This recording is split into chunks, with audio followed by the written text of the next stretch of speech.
Welcome back to another impactful night of the Impact Your Education Leadership. This is episode 171. I'm your host, ID3 for Isaiah Drone 3rd. Tonight's panelists are Sande Roberts, Randy Boom Boom Blake, Dr. Isaac Carrier, and Buddy Thornton, Social Change Agent Pro. Randy Boom Boom Blake, please say hello to the people. Hello, everyone. And Sande Roberts, please say hello to the people.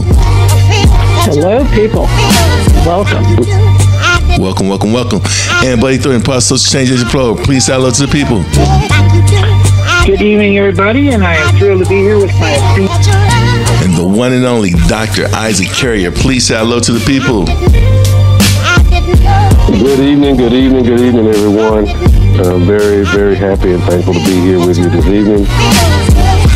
Listen, tonight, you want to share this episode with a friend, with a family member, with a student, with a teacher, because tonight's topic is one that almost makes me cry when I resound this title, and that is, what's the worst thing you can do to someone that is suicidal? What's the worst thing you can do to someone that is suicidal? I'm going to go around the panel real quick before we get started. And I just want to ask the panelists, what was the first thought that came to your mind when you heard the topic for the night? Buddy Thornton, what was the first thought that came to your mind, sir? This is a very, very good time to discuss this topic. We have had this on the show 3 or 4 times in the past, and I really am thrilled to be on with Sande Roberts, who is truly an expert in this field. And I believe that the message needs to be repeated as loudly and as often as necessary. So yes, I'm thrilled about the topic, although I'm not thrilled about the topic, if you know what I mean. Yes, sir. And Sande Roberts, what was your thought when you got the topic for the night, when you saw it? I'm always delighted when you share this type of information. It's so important, and it matters, and it really does save lives, and that's what we need to do. Yes, we do. And Dr. Isaac Carrier, what was your first thought, sir, when you got the topic for the night?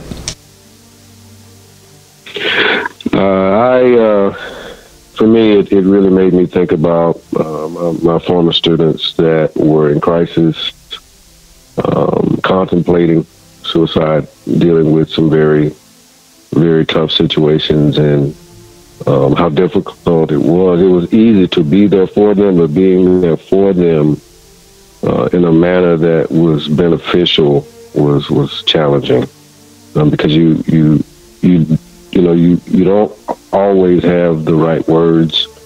Sometimes the right people aren't always available, and you have to be the one. And so it really just made me think about some of my former students who have dealt with issues that made them at least contemplate suicide. Absolutely. And Randy Boom Boom Blake, what was your thoughts when you saw the topic for the night, sir?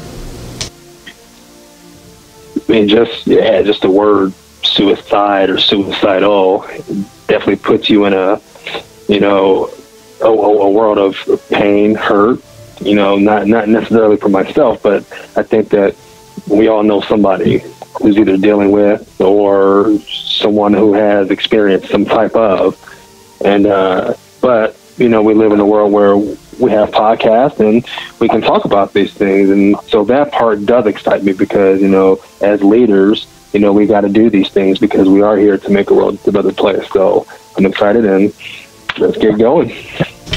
Absolutely. Let's get going. Well, my thoughts, and I never do this, but I'm going to do it tonight. My thoughts when I got the topic was I thought about PTSD because I'm a veteran. I was in the military, and we dealt with suicide in our regiments, in our battalions, in our platoons more than too often. I thought about flashbacks that occur, and this preludes to suicide attempts. I also thought about the nightmares, the insomnia, not being able to sleep. I thought about not being able to eat. I thought about not being conscious of your hygiene, like simple things like brushing your teeth or washing up. These were all the signs. These were all the signs from the triggers of suicide. And this repetition of the trauma that constantly rotate in your mind, those people that have been traumatized. And I thought about how your physical appearance could change, and not, taking care of your health and stuff like that. But let me go around the panel real quick, because before we get into this topic is scary, but we have so many bold people tonight. But I want to kind of flow into this a little bit more. And before we get into the topic, let's go around the horn real quick, go around the panel, and just see what everyone is doing currently. Let's start with Dr. Isaac Carrier. What you got going on currently, sir? Let's talk about it. Ooh, the question is, what don't I have going on? I am currently the Officer of Certification and Partnerships at the Harris County Department of Education. It's a new department in the Center for Educator Success. Our main aim is to really rethink. We've rethought how we go about educator certification and the type of supports that alternatively certified teachers really need if they have a fighting chance to be successful in the classroom with our kids. I'm also working on my next book. I've done some speaking engagements recently. I've got a few coming up. And of course, my number one job is being a husband and a father. I've got a college kid that plays volleyball, and I've got a high school kid that plays club volleyball. And so when I'm not doing that, I'm in the gym somewhere. So we want to thank you so much for your time, and we want to thank you for so much that you're doing, not only with your family, but also the community and the county and the state and the nation as a whole. I want to go next to Randy Boom Boom Blake. Sir, I know you got a lot going on too, but what you got going on currently? I keep it all in a nutshell. I'm kind of on tour right now, just tour simply. I'm doing speaking engagements, just sharing my story. I'm talking about how to rise above, how to overcome adversity. I'm doing goal setting seminars. So I'm speaking in prisons, I'm in colleges, I'm in the corporate world, I'm doing team building exercises. I'm also into the bully prevention as well for the schools who are interested in that. I'm working on my second solo book, so I'm looking forward to maybe finishing that up here within the next couple of months, maybe or so. And and then I have my home life. I'm a father to a beautiful 2-year-old, and I'm a husband, and so I like to call myself the modern day super dad. So I have this world of, I have to be a leader, but I also have to be a leader at home too. So, and also I still kickbox, and I don't have any fights coming up anytime soon right now, but I still stay in shape. So you stay ready so you don't have to get ready. I know that's right. Again, the panel tonight is legendary, and it's wow. Let's go to Sandy Roberts before I get started. You know me, I'm gonna get started. But Sandy Roberts, what you got going on currently? Let's talk about it. Well, let's see. I have made a couple changes. I accepted a position with a school that serves primarily the Native American population here in Arizona, and I'm having the best time. So I hadn't been involved in a school setting in the context of being in the school, and so I'm being their I am their school counselor and their crisis intervention person, and I'm teaching 2 psychology classes.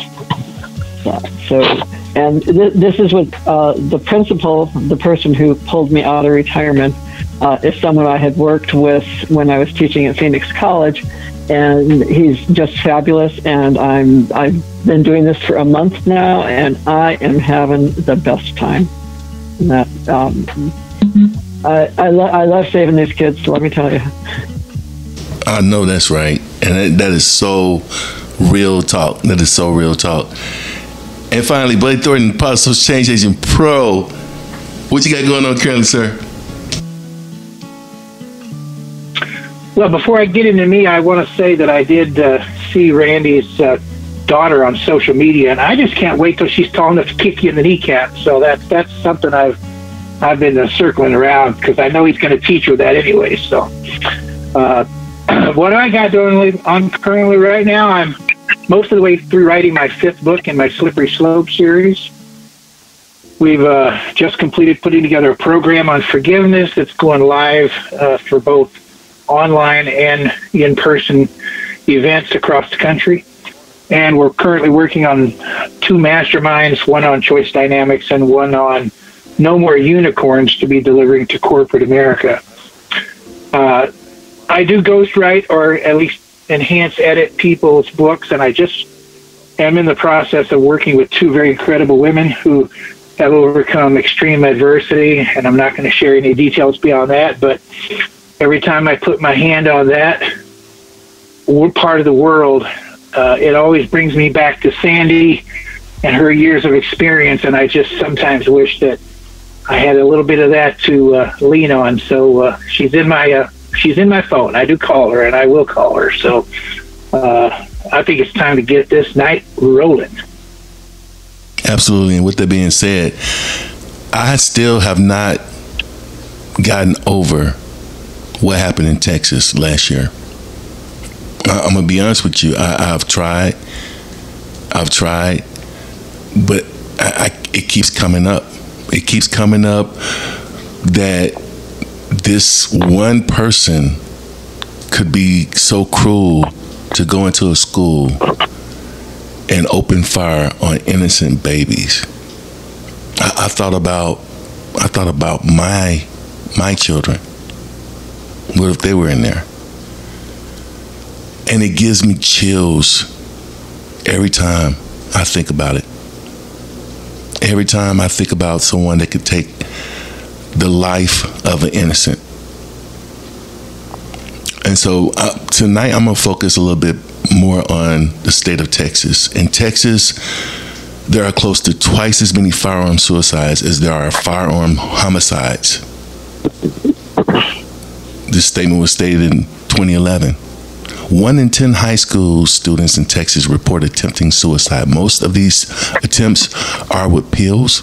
85% of the youth under 18 who died by firearm suicide used a family member's firearm to do the work. In many states, it is against the law to allow a child under 17 years old to be unsupervised and have access to a loaded gun. Anything you do that puts distance between someone at risk and means of suicide can save a life. We're going to talk about this tonight. We're going to talk about how 24% of persons who attempt suicide indicate less than 5 minutes elapse between the decision and the action itself to end their life. When someone is at risk for suicide in your home, there are steps to take.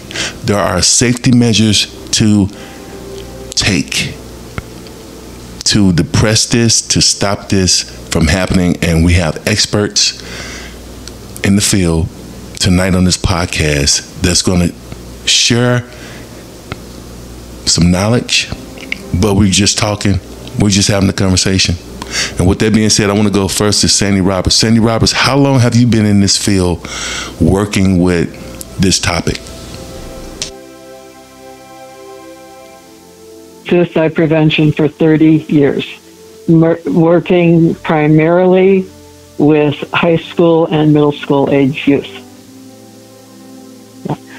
You know what? I was looking through an old little thing on suicide that I had written, and I came across this one thing, and I want to share it with you guys. It's called emotional flu, and that suicide is an emotional flu. For reasons unknown, some people handle painful emotions better than others. 2 people came down with regular flu, one in fabulous condition, the other one not so great condition, but the person that wasn't in good condition is the one that survived. It's like you never know that. And it's baffling, but when you think of it as being flu-like, and Yeah, I'm like stumbling over this and that because I just sat down and looked at a couple of papers and said, oh my gosh, there's my emotional flu little blurb. That. But if you think about it as a way to even talk about suicide, because that's the hardest thing, is to get somebody into a conversation and to help them save face for where they are and to help them survive. I mean, seriously survive. And when you think about the emotional flu, it is, we don't know, somebody can get, a hangnail and die from an infection, and someone can be on a respirator and, come away from it fine. And so, think about that as a way to talk about suicide and to take the shame away from suicide that is, attached to it. And I think it opens a door to converse with people in a way that we really hadn't been doing in that, and so boldly. And so I would love feedback. What do you guys? No, I totally love that, and you prompted me to, ask the question for the whole panel. So the panel is open, and with that being said, I want to know, based off of the topic for tonight, and I wish I don't remember hearing topics like this 20, 30 years ago. If those topics were out there then, I don't know anything about it as much, especially in the hood. Especially when I say the hood, I'm saying that's an African American colloquialism, meaning like in the low socioeconomic communities. These topics were not discussed and talked about as much. And primarily because it really wasn't happening then, but because of PTSD, I just want to ask the question, how does this topic tonight connect with a situation you have actually experienced? I want to go around the panel and ask the question, do you know someone, maybe Randy, you knew someone that was in, UFC, or someone that was, in a fight competition that became suicidal because for whatever reason, head injuries, you name it. Dr. Isaac Carrier, I'm sure you have been in a situation where you experienced it. Buddy, I know you have. Sandy Roberts, I know you have. But I want to share a real story example of how you dealt with that situation, if you've experienced it at all. Who wants to go first? I'll jump in and then let everybody else follow the curve here. One of the people who stood up for my wedding committed suicide about 7 years after. He had gone through some loss. His older brother had committed suicide, and then his sister committed suicide.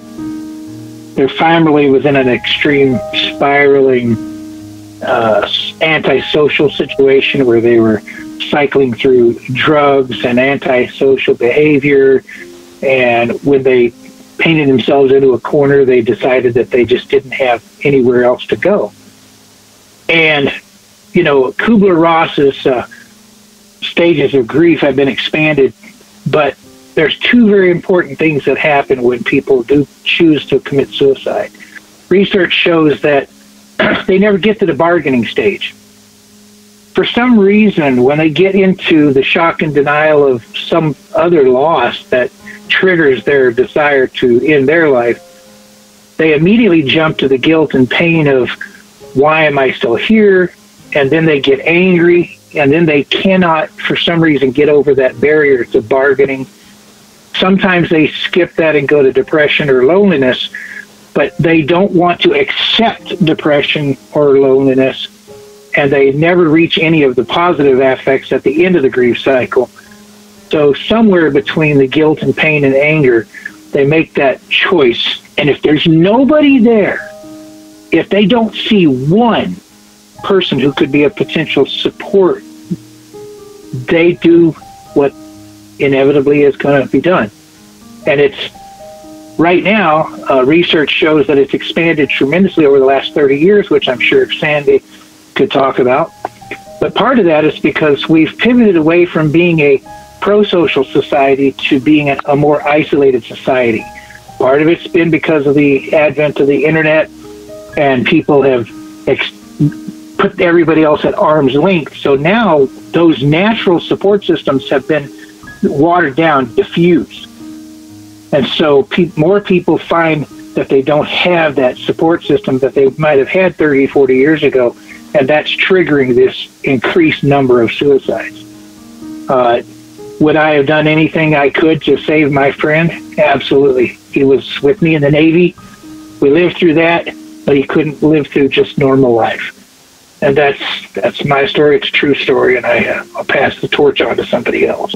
I've experienced in high school, somebody who we obviously knew took their life, or it was even in middle school, like around eighth grade. And I can only imagine, why would they do that?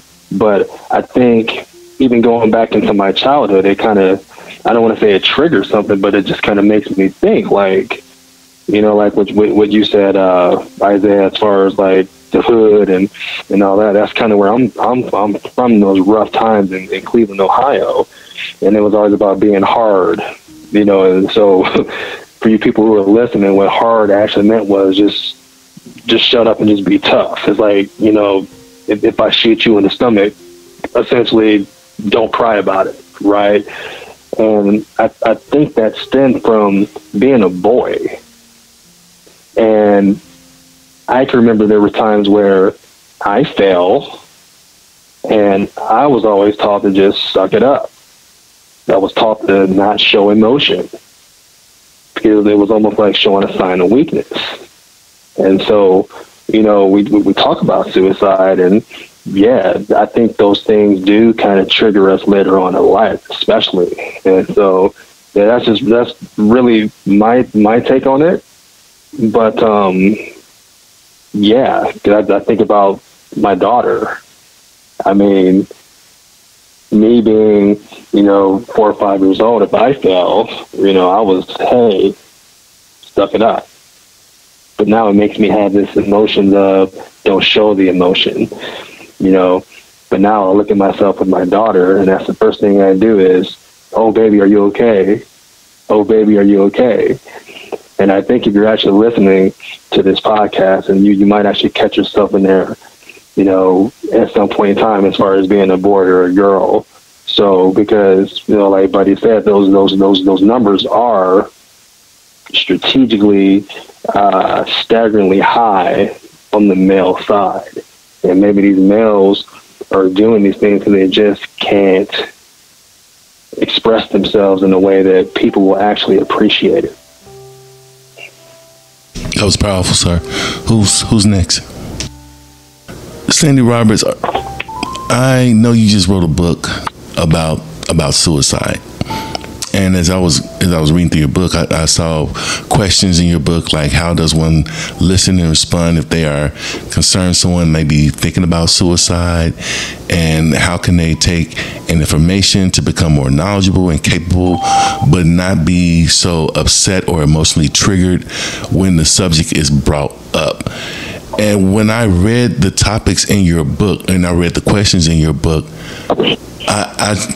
I was like, if I ever get her on the podcast again, the first question I'm going to ask her is, why did you write that book?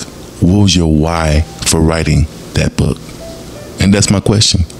Ms. Sandy Roberts, what is your why for writing a book about suicide? My why has to do with working with teenagers and the anguish that they go through, the challenges that they go through. And I just didn't want to lose another one. And I've worked with teenagers in school settings and community settings and everything, and it just comes up for them so much as one of the choices in the solution. And I just, no matter what, I just want them to not do it. I want to normalize not doing it, not normalize doing it, and to have them be able to deal with all the difficult things that one goes through in those teenage years.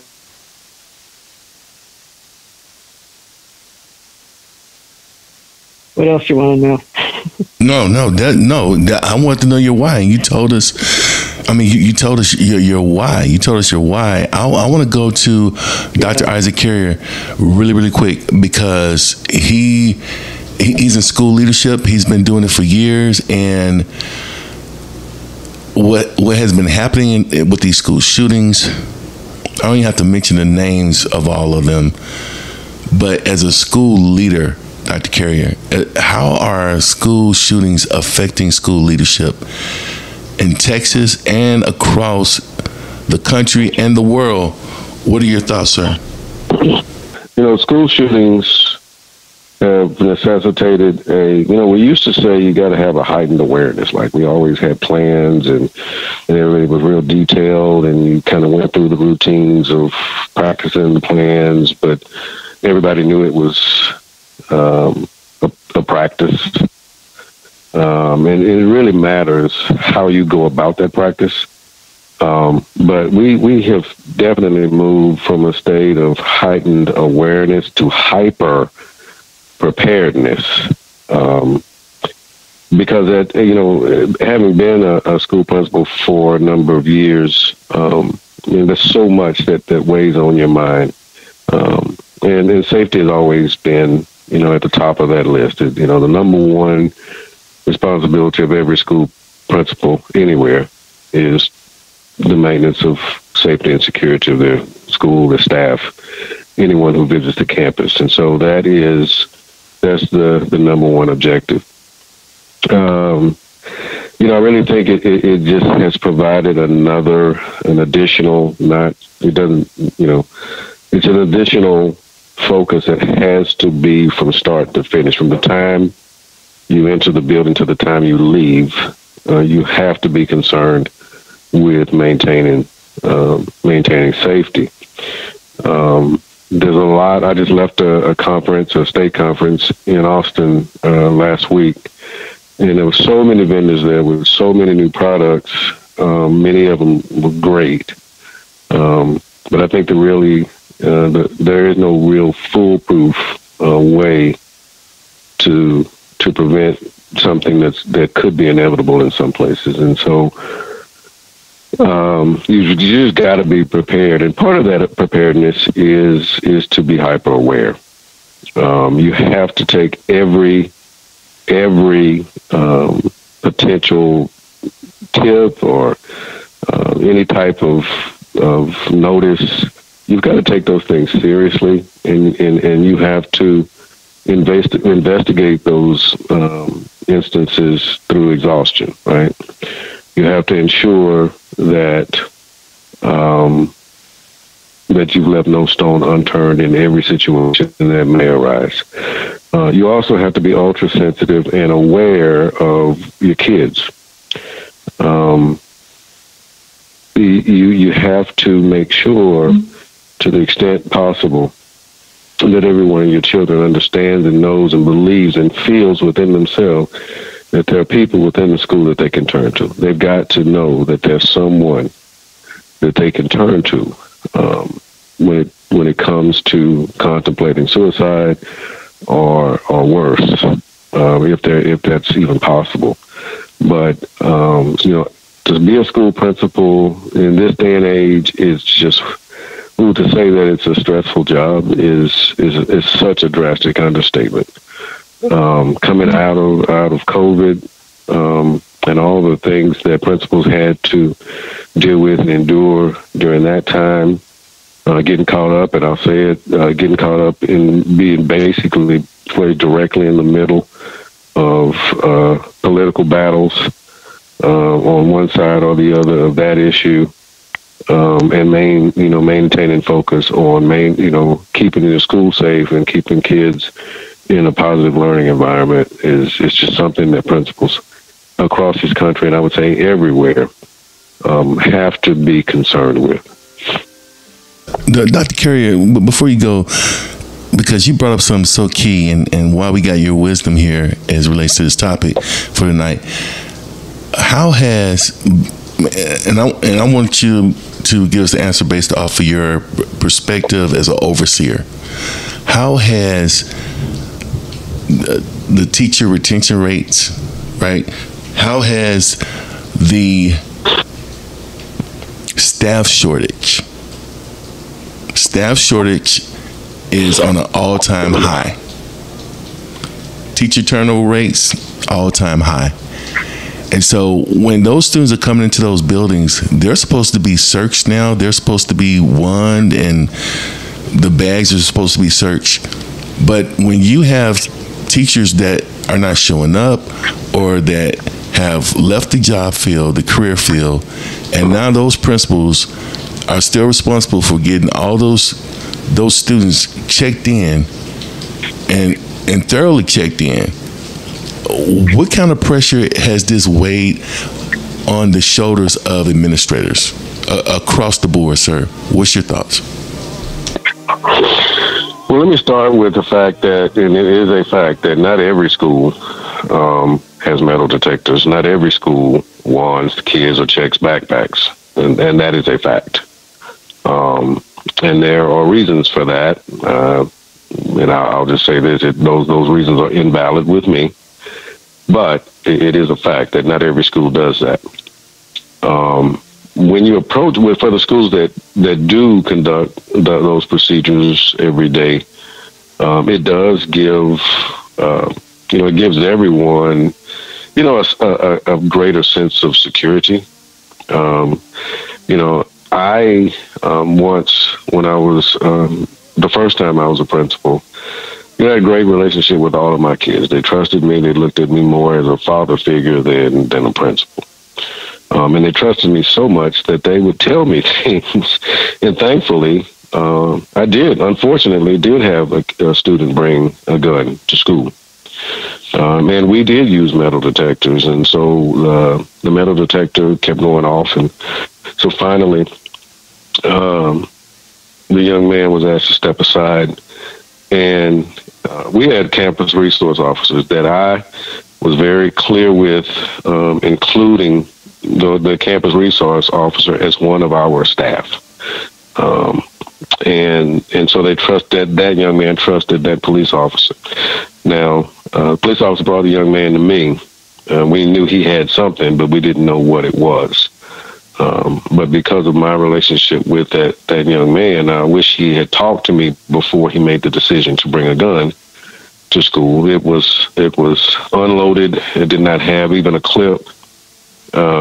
It was more in his mind to scare whoever was picking on him and ultimately bullying him. Campus administrators, to answer your question, again, it's a very it can become very routine, right? So you have to establish a cadence for how you're going to maintain safety. But if you become predictable in that cadence, you actually become part of potentially the problem. So you cannot become, you have to be diligent, but you cannot become predictable. And so that's something like, it's changing cycles of when you do X, Y, or Z. It is sometimes not even announcing when we're going to go into a practice drill. It is setting a cadence for checking doors that should not be accessed either in or out unless it's an emergency. There are a number of things that campus administrators have to be aware of and be focused on, and all of those things. Not many of them have anything to do with teaching and learning, and that's the sad part. Because Randy, to your point, I'm from the hood. I grew up in the hood. I grew up poor, and there was a different mindset back then.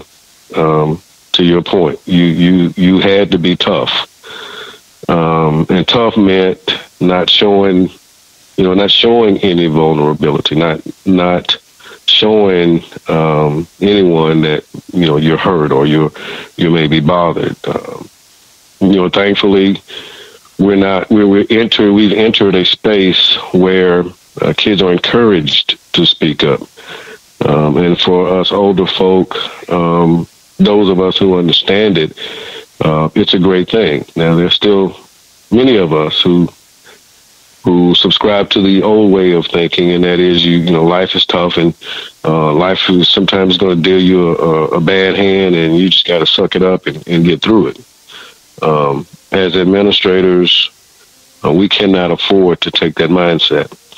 We must take every situation is if it's a life or death type of situation.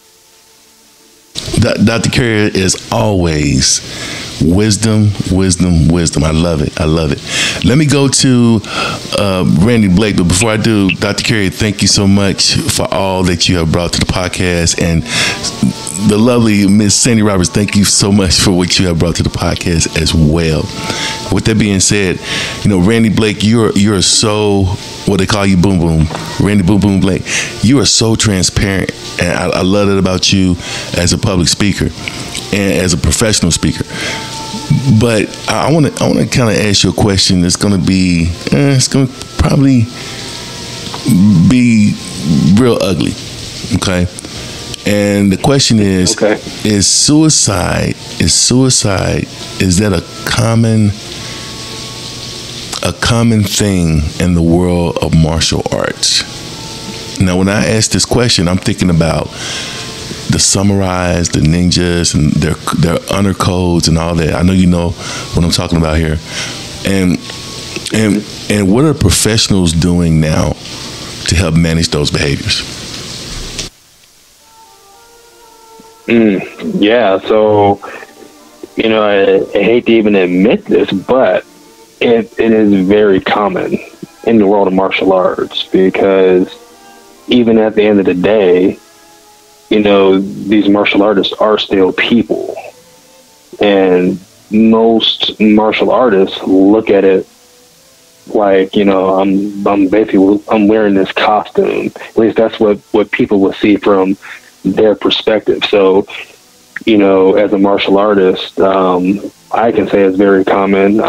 There's a guy who even just recently, he just committed suicide. This is a guy, you know, rest his soul.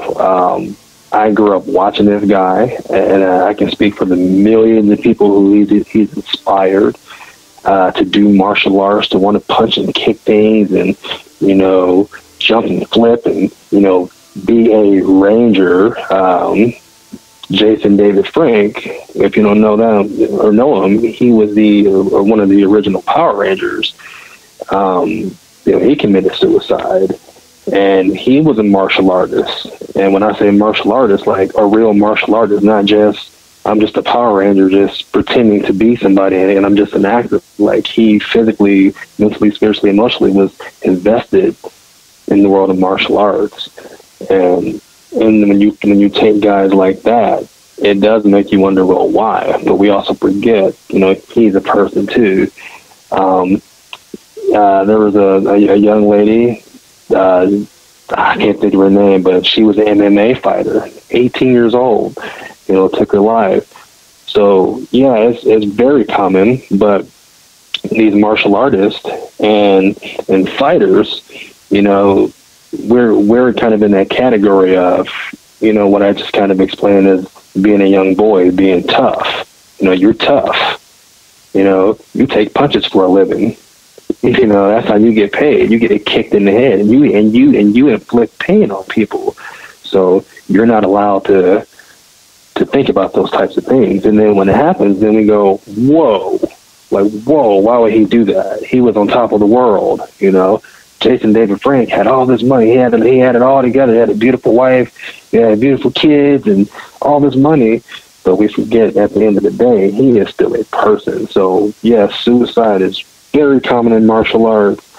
I don't think that it is being helped. I don't think that it is being, you know, that people are trying to prevent it. Because if they really were, I don't think the numbers would be so high.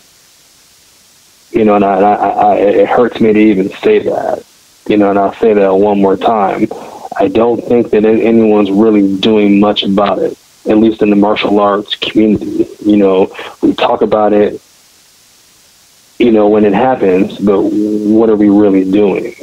And this is why I think podcasts like this is so powerful today, because there are solutions, we can try, but, as a martial artist, I think that it's just not being talked about.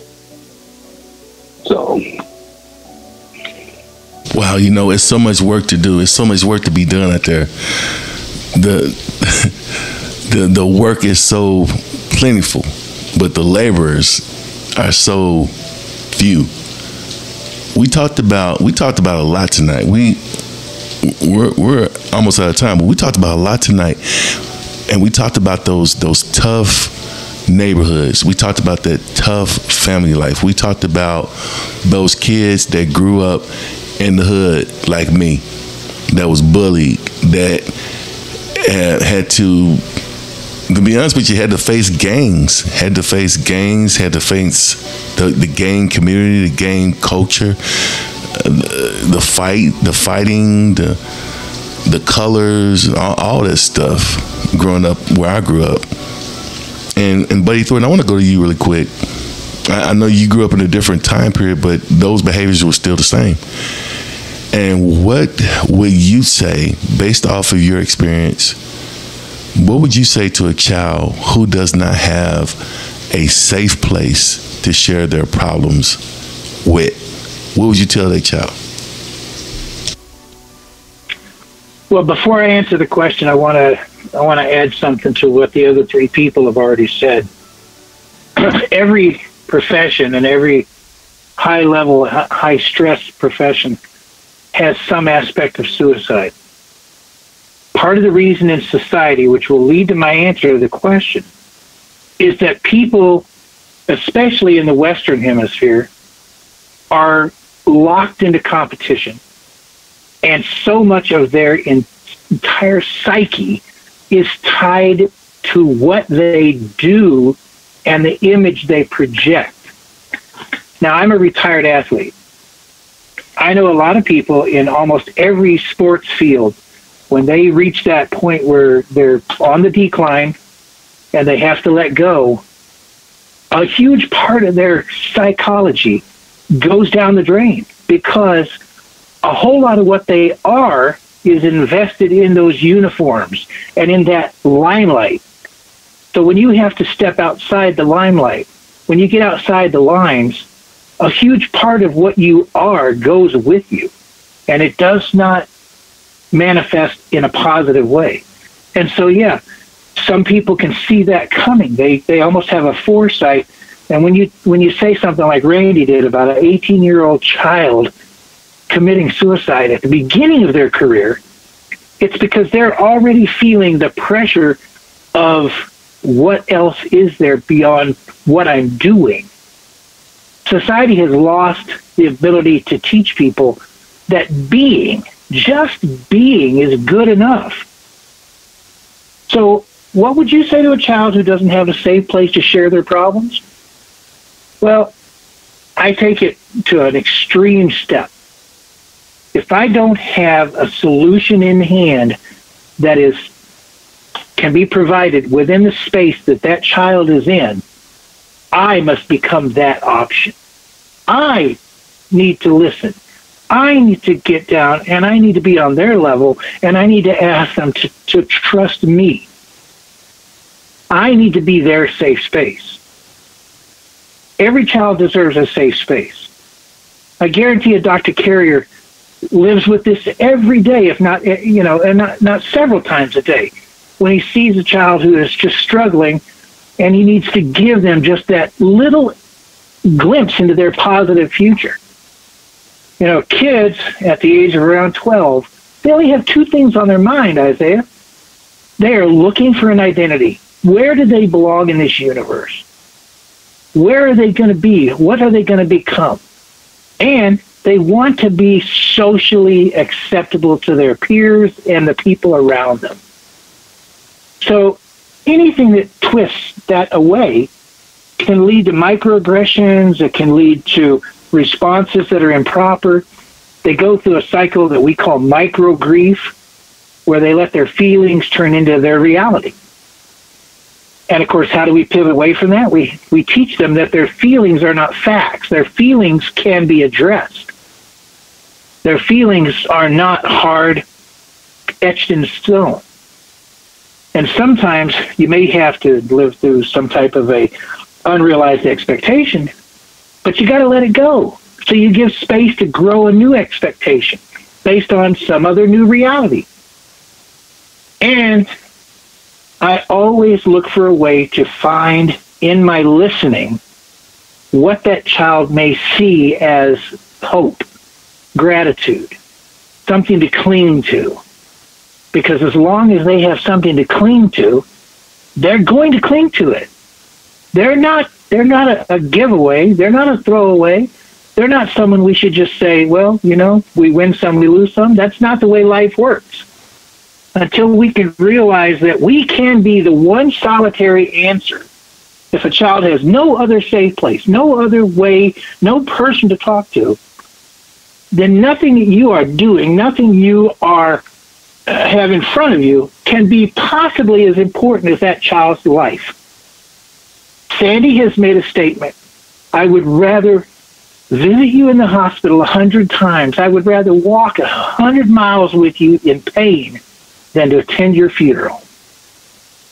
And that has to be the reality.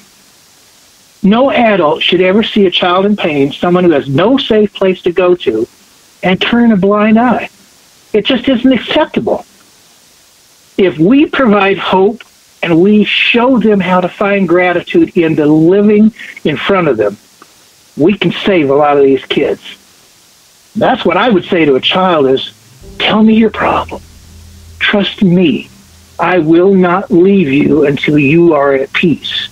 And then I would back it up with action. Powerful, powerful. Everyone has to be in their own lane. When you said that, I thought about, am I doing enough when I have my students that I mentor? Because I give them those words of affirmation. I make them repeat after me. Say this, I was created with a purpose. I am strong, I am resilient, I am courageous. Every fiber in my bones will be and shall be successful. We're out of time, but what are the takeaways for tonight? Who wants to go first?